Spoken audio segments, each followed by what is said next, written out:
கிரகத்தோட ராசி கற்கள். பொதுவாக ஒவ்வொரு ஜாதகத்துலையும் பார்த்தீங்கன்னா ஒவ்வொரு கிரகம் பவர்ஃபுல்லாக இருக்கும். நம்ம லக்னத்துக்கு அவங்க நல்லவங்களா கெட்டவங்களான்னு பார்த்துட்டு நம்ம அதுக்கப்புறம் அதுக்கு உண்டான ஸ்டோன்ஸ் போட்டுக்கிறது நல்லது.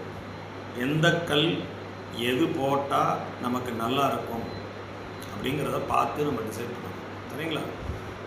பொதுவாக ஒரு ஜாதகத்தில் பாவக்கிரகம் அதிகமாக வலுவாக இருக்குன்னு சொல்லிட்டு அதை எடுத்து போட்டுறக்கூடாது. ஸோ ஒவ்வொரு கிரகத்துக்கும் ஒவ்வொரு தனிப்பட்ட ஸ்டோன்ஸ் இருக்குது. உங்கள் லக்னத்துக்கு நல்லவங்களா, உங்கள் லக்னாதிபதிக்கு அவர் நட்பு கிரகமா அப்படின்னு பார்த்துக்கிட்டு தான் நீங்கள் அதை செய்யணும். சரிங்களா? ஸோ கிரகத்தோட கல் என்னன்னு நம்ம இப்போ பார்த்துக்கலாம். சரியா? சூரியன் மாணிக்கம், த ரூபி. சரியா? சந்திரனுக்கு முத்து. ஓகேங்களா?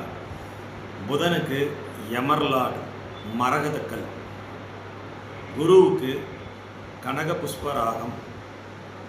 ஓகேங்களா? சுக்கிரன் வைரக்கல். ஓகே.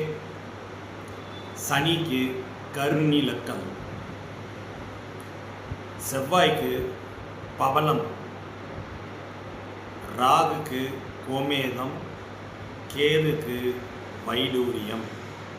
சரிங்களா? ஸோ இதில் உங்களுக்கு அவர் நட்பு கிரகமா அப்படிங்கிறத செக் பண்ணிக்கிட்டு இந்த தசாபுத்திகள் நமக்கு கை கொடுக்குற மாதிரி இருக்கா அப்படின்னு நம்ம செக் பண்ணிவிட்டு அந்தந்த ஸ்டோன்ஸை நம்ம போட்டுக்கலாம்.